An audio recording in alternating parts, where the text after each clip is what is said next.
Hi everyone, Radhe Radhe, सत श्री अकाल, नमस्कार। और आशा करता हूँ आप सभी काफ़ी अच्छे होंगे।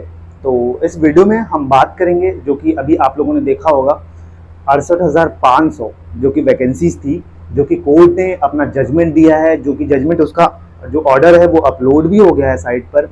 और आपने भी सुना होगा, न्यूज़पेपर में भी पढ़ा होगा कि जो 27,713 वैकेंसीज हैं वो कैसे भरे जाएंगी और क्या था पूरा मामला। मैं शुरू से आपको सारी चीज़ें रिकॉल करूँगा और वीडियो को पूरा देखिएगा, आपको सारी चीज़ें बहुत अच्छे तरीके से समझ में आएंगी कि क्या था कोर्ट केस, क्यों किया गया और क्या था पूरा प्रोसेस शुरू से लेकर स्टार्टिंग, जब से वैकेंसीज 2018 से जब से सारी वैकेंसीज की रिक्रूटमेंट प्रोसेस थी, बीच बीच में क्या हुआ और कहाँ से मामला जो अब तक चल के आया, जो कोर्ट का जो डिसीजन है, ऑर्डर है, वो अपलोड हुआ है, वो बताते हैं। तो चलिए स्टार्ट करते हैं। सबसे पहले बात कर लेते हैं कि भैया देखिए, जो मामला होता है वो स्टार्ट होता है कि 20 फरवरी 2019 में, मतलब ये वैकेंसीज आनी होती हैं, लेकिन 68,500 का।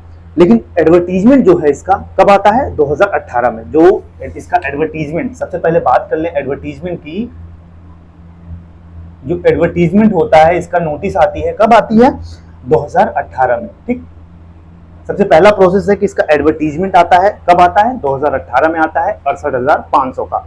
अब आगे की बात करें कि इस 68,500 के लिए जो स्टेट गवर्नमेंट, जो राज्य सरकार है, वो क्या डिसाइड करती है? वो डिसाइड करती है एक क्वालिफाइंग मार्क्स, जो कि अगर ये क्वालिफाइंग मार्क्स कोई भी स्टूडेंट सिक्योर करता है या पाता है तो उसको क्वालिफाई माना जाएगा। तो जो क्वालिफाइंग मार्क्स थी वो कितनी थी, वो भी मैं आपको बता देता हूं कि जो क्वालिफाइंग मार्क्स है,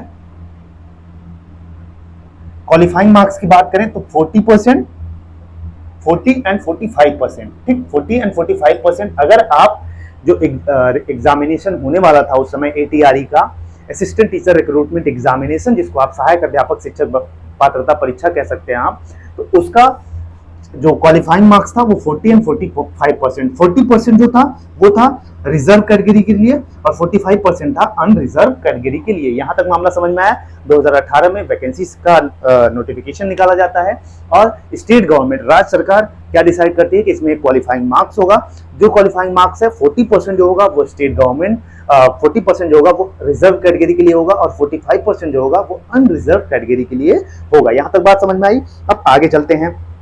फिर बीच में होता है धीरे धीरे मामला कि जो एक और लेटर जारी किया जाता है। ठीक है, एक और लेटर जारी किया जाता है जिसमें यह डिसाइड किया जाता है कि कौन लेटर जारी करता है? स्टेट गवर्नमेंट, कि भैया जो क्वालिफाइंग मार्क्स है 40% और 45%, उसको हम लोअर, मतलब उसको कम करते हैं।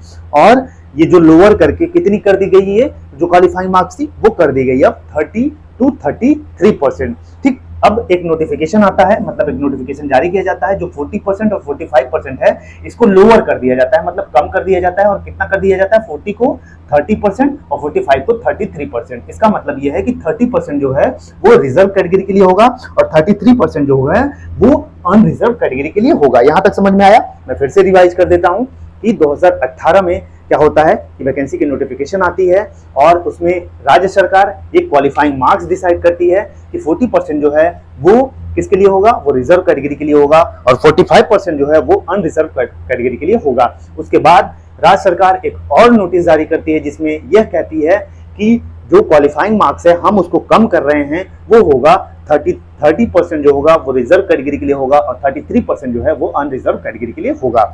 यहां तक समझ में आया बात? अब आगे चलते हैं। तो फिर क्या होता है कि सरकार के दिमाग में आता है कि भैया 30 और 33% जो है इसको हम कैंसिल करेंगे। ठीक है, इसको हम क्या करेंगे? कैंसिल करेंगे। तो इसको कैंसिल करने के लिए, किसको? 30 और 33% का जो क्वालिफाइंग मार्क्स है इसको कैंसिल करने के लिए राज्य सरकार 20 फरवरी 2019 को एक और नोटिस जारी करती है। कब? 20 फरवरी 2019 को एक और नोटिस जारी करती है जिसमें क्या कहती है कि हम जो 30 और 33% का जो क्वालिफाइंग मार्क्स है इसको हम कैंसिल करते हैं। ठीक, यहीं से मामला शुरू होता है। अगर मैं आपको कहूं, अगर हम बात करें तो 30% और 33%, ठीक, 33% का जो मामला रहता है, ये राज्य सरकार क्या कहती है कि एक नोटिस और जारी करती है ठीक है, नोटिस जारी करती है इसको कैंसिल करने के लिए। इसको कैंसिल करने के लिए एक नोटिस जारी करती है कि भैया हम इसको कैंसिल करते हैं, और यहीं से मामला स्टार्ट होता है, जो कि इस पे केस, ठीक है, बहुत सारे केस फाइल किए गए, ठीक है, इस पे कोर्ट केसेस हुए, बहुत सारे कोर्ट केसेस हुए कि जो क्वालिफाइंग मार्क्स है वो आपने कम किया 30% और 33% कर दिया, जबकि पहले था 40 और 45% ये क्वालिफाइंग मार्क्स था, ठीक है। तो इस पे जब कम करती है राज्य सरकार तो इस पे बहुत सारे केसेस होते हैं। अब चलते हैं आगे कि जिसका जजमेंट आता है फिर, ठीक है, जब कोर्ट केसेस वगैरह हो जाते हैं तो कोर्ट भी अपना कोर्ट में मामले जाते हैं, तो कोर्ट में भी सुनवाई होती है। जब कोर्ट में सुनवाई होती है तो कई सारे कोर्ट का जजमेंट आता है कि भैया जो 7 जनवरी 2022 को मतलब इसको चैलेंज किया गया था, किसको, ये 30 और 33% को चैलेंज किया गया था, ठीक है। अब आगे बात करते हैं, इसका जजमेंट क्या आया कि पहले क्या था कि देखिए इसमें अमेंडमेंट होती है। अब आते भैया जो UP basic education teacher service rule है, ठीक है, जो राज्य सरकार, जो उत्तर प्रदेश में जो राज्य सरकार जो शिक्षक भर्ती करती है उसके रूल्स हैं, ठीक है, उसमें अमेंडमेंट किया जाता है। उसमें क्या अमेंडमेंट किया जाता है, ये अमेंडमेंट किया जाता है कि UP basic education teacher service rules 1981 है। क्या है, UP basic education teacher service rules 1981, इसको अमेंड मतलब 2020 में अमेंड करके क्या किया जाता है कि ARTE इंट्रोड्यूस किया जाता है। अब यहां से समझिए, इस मामले को समझिए कि जैसे इसको चैलेंज किया जाता है, ठीक है, 30 और 33% को 30 एंड 33% को चैलेंज किया जाता है कोर्ट केस में। इसके बाद क्या होता है कि जो राज्य सरकार होती है वो अमेंडमेंट्स करती है, ठीक है, संशोधन करती है, किसमें, यूपी शिक्षक नियमावली जो है उसमें संशोधन करती है। क्या संशोधन करती है भाई, ये संशोधन करती है कि जो सर्विस रूल्स, यूपी सर्विस मतलब वही जिस शिक्षक वाला रूल है, जो सर्विस रूल्स 1981 का है, इसमें अमेंडमेंट किया जाता है। और इसमें क्या होता है कि ATRE, ठीक है, ATRE इंट्रोड्यूस होता है। ATRE क्या होता है, असिस्टेंट टीचर रिक्रूटमेंट एग्जामिनेशन, मतलब सहायक अध्यापक पात्रता परीक्षा। अब क्या होता है कि इसके पहले जो रूल था, मतलब ये 1981 के रूल के जो इसके पहले नियम था, आप देखे होंगे कि 2018 के पहले जो रूल था उसमें क्या था कि कोई शिक्षक पात्रता परीक्षा नहीं होती थी, उसमें हाई स्कूल इंटर ग्रेजुएशन के जो मार्क्स होते थे उसमें ऐड करके सीधे आप मेरिट बेसिस पे आपका सिलेक्शन हो जाता था। लेकिन सरकार क्या करती है कि जो टीचर रिक्रूटमेंट रूल्स होते हैं इसमें संशोधन करती है, और संशोधन करके क्या कहती है कि ATRE अब होगा। ATRE क्या होगा, जिसको हम सुपर टेट कहते हैं, ठीक है, आप कह लीजिए सुपर टेट, अब सुपर टेट होगा। यहां तक समझ में आया, अमेंडमेंट तक आपको समझ में आ गया, यहां तक आशा करता हूं। अब आगे चलते हैं, आगे का मामला की बात करें तो सीधा सा मतलब इसका जो अमेंडमेंट का मतलब था यही था कि अब बिना सुपर टेट के कोई भी नियुक्ति नहीं होगी। मतलब सुपर टेट एक एलिजिबिलिटी क्राइटेरिया ही माना जाएगा, और बिना इसके कोई भी यूपी में शिक्षक भर्ती का मतलब अगर आप नियुक्ति कहते हैं तो आपकी नियुक्ति नहीं होगी। अब और इसमें यह कहा गया, इस संशोधन में यह भी कहा गया कि जो ATRE असिस्टेंट टीचर रिक्रूटमेंट या सुपर टेट कह लीजिए, यह एक बस एक क्वालिफाइंग एग्जाम है। क्वालिफाइंग एग्जाम का मतलब क्या हुआ कि जैसे मान लीजिए 68,500 की वैकेंसी का नोटिफिकेशन आया और आपने सुपर टेट का एग्जाम दिया, आप एलिजिबल हो, एक एलिजिबल एक क्वालिफाइंग क्राइटेरिया है ये कि आप जैसे मान लीजिए इसमें लगभग कितने वही 55-56 हजार स्टूडेंट जो हैं वो क्वालिफाई करते हैं, तो इसका मतलब ये है कि ये इतने बच्चे क्वालिफाइंग हैं सुपर टेट में। अब इसके बाद है वो शिक्षक भर्ती का एक और नोटिफिकेशन जारी होता है जिसमें जो क्वालिफाइंग स्टूडेंट हैं उनकी मेरिट बनती है, on the basis of merit, उसी मेरिट के बेसिस पे उनको सिलेक्शन लिया जाता है। तो इस तरह से जो सुपर टेट है बस मात्र एक क्वालिफाइंग एग्जाम है, यह जो शिक्षक पात्रता नियमावली है उसमें संशोधन किया जाता है 1981 वाले में। ठीक, ये बात समझ में आई। अब आगे चलते हैं, फिर क्या होता है कि कब आता है, अब मामला शुरू होता है 68,500 का। ठीक, जो वैकेंसी आती है ऑन 9/1/2018, 9 जनवरी 2018 को ATRE असिस्टेंट टीचर रिक्रूटमेंट 68,500 का एडवर्टीजमेंट, जिसमें 40% मार्क रिजर्व कैटेगरी के लिए और 45% अनरिजर्व के लिए मान्य होता है। ठीक है, जो नया रूल आता है। अब आगे चले तो 15/3/2018 की बात आती है जिसमें संशोधन होता है कि जो 22वां संशोधन होता है उसमें क्या कहा जाता है, उसमें यह कहा जाता है कि ATRE रूल जो था वो पहले ये क्या है कि एक मैंडेटरी एलिजिबल होगा, इसका मतलब है इसके पहले क्या था कि मात्र एक क्वालिफाइंग एग्जाम है, इसके पहले कहा जाता था। लेकिन अब क्या हुआ कि 22वां संशोधन होता है, कब होता है? 15/3/2018 को, और जिसमें एटीआरई के रूल में यह कहा जाता है कि अब जो सुपर टेट है एक मैंडेटरी एलिजिबिलिटी क्राइटेरिया होगा। ठीक है, तो यहां तक समझ में आया आपको कि जो सुपर टेट है अब एक मैंडेटरी एलिजिबल क्राइटेरिया होगा। यहां से मैंडेटरी होगा कि मतलब बिना सुपर टेट के क्वालिफाई किए आप शिक्षक नहीं बन सकते। अब आगे चलते हैं। 21/5/2018 को एक ऑर्डर आता है सरकार का, ठीक है, जिसमें मिनिमम क्वालिफाइंग मार्क्स को लोअर किया जाता है, लोअर डाउन किया जाता है। इतना समझिए कि जो मिनिमम क्वालिफाइंग मार्क्स 40 और 45% रहता है उसको सरकार एक ऑर्डर, एक नोटिस जारी करती है, उसको डाउन करती है। मतलब 40 और 45% को कम करके कितना कर दिया?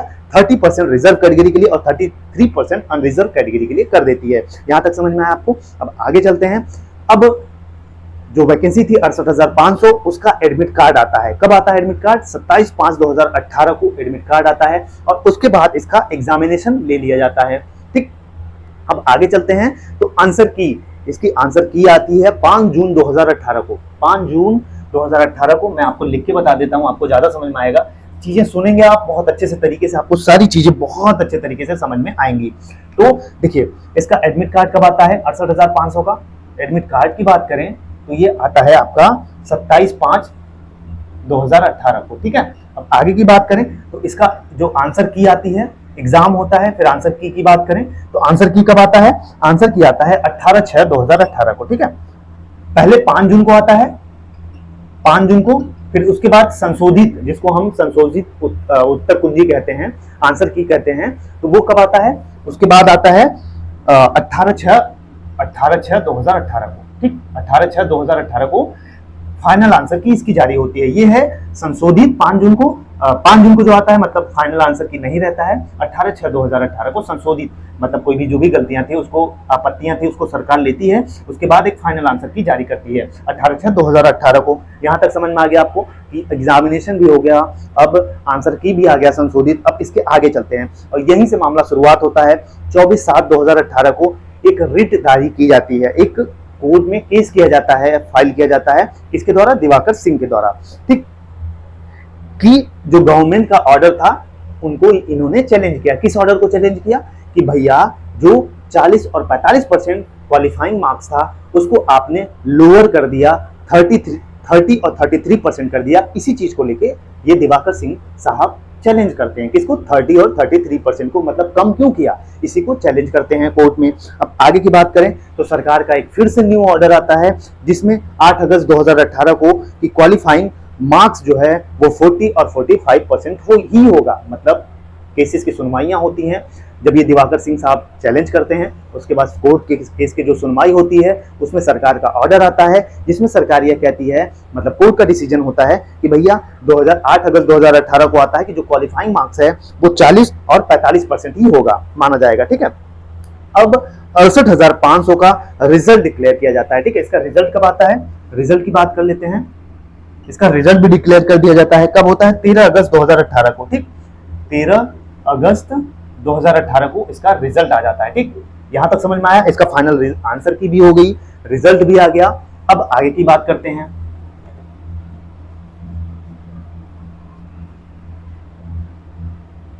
यहां तक आपको समझ में आया? अब आगे की बात करते हैं। रिजल्ट भी इसका डिक्लेयर कर दिया गया।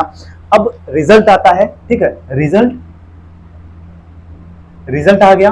अब रिजल्ट में टोटल कितने बच्चों ने एग्जाम दिया था? इसको लगभग दिया था 1,78,73। ठीक है, इतने बच्चे अपीयर हुए थे। 1,07,873 इतने बच्चे अपीयर हुए थे और जिसमें से जो क्वालिफाइड बच्चे हैं कितने होते हैं? 41,556 बच्चे जो होते हैं वो क्वालिफाई कर जाते हैं इसको।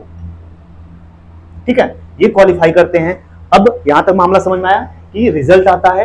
रिजल्ट में टोटल बच्चे जो एग्जाम में अपीयर हुए रहते हैं 1,07,873 बच्चे अपीयर हुए रहते हैं, जिसमें 41,556 जो स्टूडेंट होते हैं वो क्वालिफाई करते हैं इस एग्जाम को। ठीक, यहां तक मामला समझ में आ गया। आगे चलते हैं। आगे क्या होता है और इनका जो रिजल्ट है किस बेसिस पे जारी किया जाता है? इनका जो रिजल्ट है 41,556 बच्चों का, ये 40 एंड 45% बेसिस पर जो क्वालिफाइंग मार्क्स है इसके बेसिस पर इनका रिजल्ट जारी कर दिया जाता है। ठीक है, अब आगे की बात करते हैं। अब भर्ती की प्रक्रिया जो है स्टार्ट होगी। ठीक है, यहां तक ATRE assistant teacher recruitment examination, जिसको हम सुपर टेट कहते हैं, ये एक मैंडेटरी एलिजिबिलिटी क्राइटेरिया ही अभी है, ये माना जाता है, ऐसा कोर्ट ने डिसीजन दिया। तो अब जो भर्ती की प्रक्रिया है वो शुरुआत उसकी हो जाती है 20/8/2018 को, और जो भी 41,556 क्वालिफाई बच्चे थे। अब क्या होता है कि स्टेट गवर्नमेंट 20/2/2019 मतलब 20 फरवरी 2019 को एक डिसीजन लेती है। क्या डिसीजन लेती है कि अपने ही पत्र का मतलब है कि जो जिसमें राज्य सरकार ने कहा था कि हम 40 और 45% को कम करते हैं, कितना 30 और 33% कर देते हैं क्वालिफाइंग मार्क्स को। तो ये जो अपना पत्र था राज्य सरकार, इसी को क्या कर देती है, इसी को अप्रभावित घोषित कर देती है। इसका मतलब कि इसका कोई भी इम्पैक्ट नहीं है, अब इसको हम अप्रभावित घोषित करते हैं, और जो रिजल्ट है वो जारी किया गया है 40 और 45% पर। ठीक, तो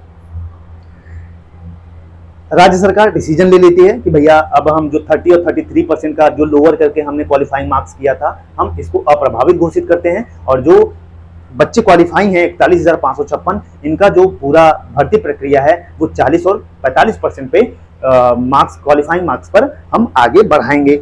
यहां तक हो गया। अब आगे चलते हैं। इसके बाद रिट पिटीशन था दिवाकर सिंह साहब ने जो किया था रिट, 30 और 33% आपने लोअर कम क्यों कर दिया, इन्होंने थोड़ा सा इस पर और जोर दिया। इस पर क्या जोर दिया, इस पर इन्होंने कहा कि भैया जब कोर्ट में मामला पहले से ही हमने केस कर दिया है, कोर्ट में मामला पेंडिंग है, 30 मतलब 30 और 33% का जो मामला है आपने कम किया था, उस पर हम लोगों ने ऑलरेडी कोर्ट केस किया है और वो मामला ऑलरेडी पेंडिंग है, तो आप अपने हिसाब से, राज्य सरकार अपने हिसाब से कैसे इसको अप्रभावित घोषित कर सकती है। ठीक है, तो ये मामला थोड़ा सा और गर्माता है। आप कहने को कि मतलब मामला और क्लियर होता है कि दिवाकर सिंह साहब फिर से इस पर जोर देते हैं अपने वकील के साथ, जो भी है कि इस पर बोलते हैं कि राज्य सरकार का ये हक कैसे बनता है कि जब कोर्ट में मामला 30 मतलब 30 और 33% का मामला पहले से ही पेंडिंग है, तो राज्य सरकार इसको अप्रभावित कैसे घोषित कर सकती है। ठीक, अब आगे चलते हैं। तो 68,500 वैकेंसीज, क्वालिफाइड बच्चे 41,556। अब जो यहां से मामला समझिए, जो 27,713 का जो वैकेंसी सुनने को मिल रही है, कितनी वैकेंसीज आने वाली हैं। ठीक है,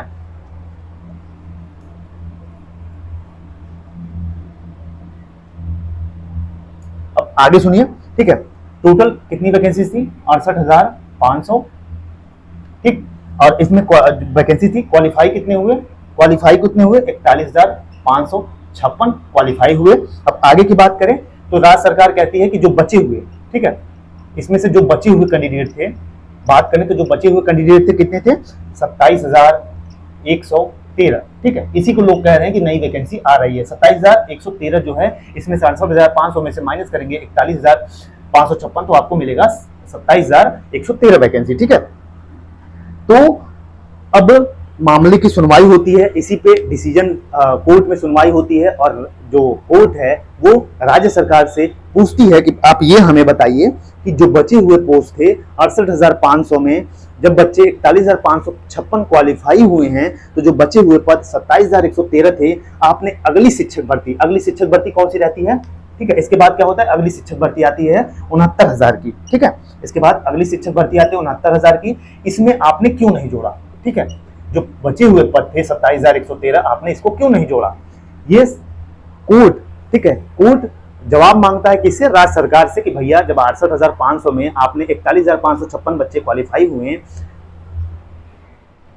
ठीक है, इतने बच्चे क्वालिफाई हुए, तो इसमें से जो पद बचते हैं 27,113, आपने इसको अगली वैकेंसी जो 69,000 थी, इसमें आपने क्यों नहीं जोड़ा। तो इसके बाद इसके मामले में जो राज्य सरकार है वो जवाब देती है कि भैया कि इस पर बहुत सारे सर कोर्ट केसेस थे, पेंडिंग पड़े थे, कई सारे केसेस इस पर हैं, और जिसकी वजह से हमने कोई भी ATRE असिस्टेंट टीचर रिक्रूटमेंट जो है 2018 के बाद नहीं कराया। ठीक है, कोर्ट ये भी पूछती है कि आपने असिस्टेंट टीचर रिक्रूटमेंट मतलब सुपर टेट क्यों नहीं कराया 2018 के बाद, तो उन्होंने यही जवाब दिया कि जो बचे हुए पद थे 27,113, वो हम लोगों ने अगली वैकेंसी में नहीं ऐड किया। क्यों नहीं ऐड किया, क्योंकि बहुत सारे केसेस पेंडिंग थे, तो थोड़ा सा उसमें मामला पेचीदा था, जिसकी वजह से हम लोगों ने इसमें 69,000 में इस पद को नहीं जोड़ा। तो फिर कोर्ट कहता है कि तो आपने नहीं जोड़ा, तो फिर कोर्ट कहता है कि भैया जो पेपर में आप अभी पढ़े होंगे कि जो आप ऐसा करिए एटीआरई के थ्रू, मतलब असिस्टेंट टीचर रिक्रूटमेंट एग्जामिनेशन या सुपर टेट की जो नोटिफिकेशन है, आप उसको 2 महीने के अंदर आप इसको कंप्लीट कराइए। क्या कंप्लीट कराइए? 27,113 पद जो हैं इसको आप कंप्लीट कराइए। कितने? 2 महीने के अंदर। और उसमें यह भी लिखा है कोर्ट के ऑर्डर में कि जो मतलब कोई भी 2 न्यूज़पेपर, अगर आप ये वैकेंसी 27,113 पद पर आप अगर एटीआरई का नोटिफिकेशन नहीं जारी करते हैं तो आपको रीजन देना होगा किसी भी 2 न्यूज़पेपर में कि किस वजह से आप नहीं करा पा रहे हैं ये एग्जाम। ठीक, यहां तक मामला था। अब इसके बाद होता है कि अगर बात करूं मैं कंक्लूजन की, तो कंक्लूजन ये होता है कि जो कोर्ट है उन्होंने इस जो पद हैं 27,113 इसको भरने का आदेश कहीं नहीं दिया है। ठीक है, आप पूरा जजमेंट पढ़ेंगे तो इसमें कोई भी कोर्ट ने ये नहीं कहा कि ये जो 27,113 पद हैं इसको आप पुराने में या कहीं भी भर लीजिए। ठीक है, भरने के लिए आदेश नहीं दिया, लेकिन ये कहा है कि एटीआरई आप कंडक्ट कराइए और उसके थ्रू आप 27,113 पद भरिए। मतलब 27,113 जो पद हैं आप इसको कहीं पिछली वैकेंसीज में नहीं ऐसे ही भरेंगे, फुलफिल करेंगे। आप इसको क्या करेंगे कि एटीआरई मतलब सुपर टेट के थ्रू आप इस जो 27,113 पद हैं इसको भरिए। ठीक है, ये सुप्रीम कोर्ट ने आदेश दिया राज्य सरकार को।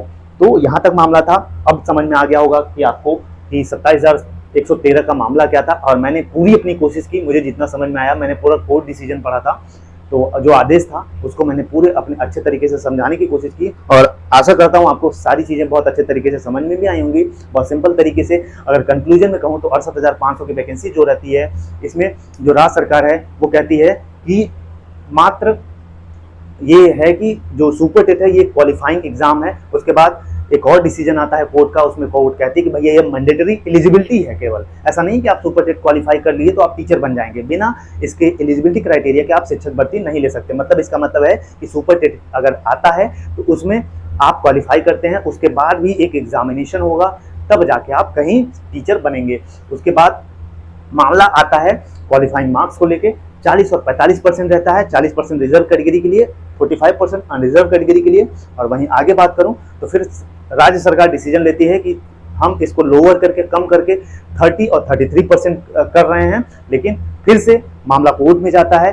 फिर राज्य सरकार क्या कहती है कि मैं इसको अप्रभावित घोषित करता हूं अपने ही डिसीजन को। फिर से ये मामला और गर्म होता है, और जो कोर्ट में केसेस रहते हैं उस पर यह कहा जाता है कि राज्य सरकार को, मतलब राज्य सरकार से जवाब मांगती है कि जब ये मामला पहले ही कोर्ट में पेंडिंग है तो आप इस चीज को अप्रभावित कैसे घोषित कर सकते हैं। उसके बाद कोर्ट में मामला फिर सुनवाई होती है, जो भी रिसेंटली हुआ है उसमें ये राज्य सरकार पूछती है, मतलब कोर्ट पूछती है राज्य सरकार से कि आपने 68,500 में से जो बचे हुए 27,113 पद थे, आपने उसको 69,000 जो नई वैकेंसी थी आपने उसमें क्यों नहीं ऐड किया। तो राज्य सरकार जवाब देती है कि कई सारे प्रीवियस कोर्ट केस पेंडिंग थे जिसकी वजह से हमने इसको नहीं ऐड किया। तो फिर कोर्ट कहता है कि आप ऐसा करिए कि ये 27,113 जो वैकेंसीज हैं इसको आप एटीआरई मतलब सुपर टेट के थ्रू आप जल्द से 2 महीने के अंदर इसको भरिए, और आप ऐसा नहीं करेंगे कि प्रीवियस वैकेंसीज में इसको ऐड करेंगे या भर देंगे। आप इसको एक फ्रेश रिक्रूटमेंट मान के एटीआरई कंडक्ट कराइए 2 महीने के अंदर। ठीक है, और इसी को लोग कह रहे हैं कि नई भर्ती आने वाली है। तो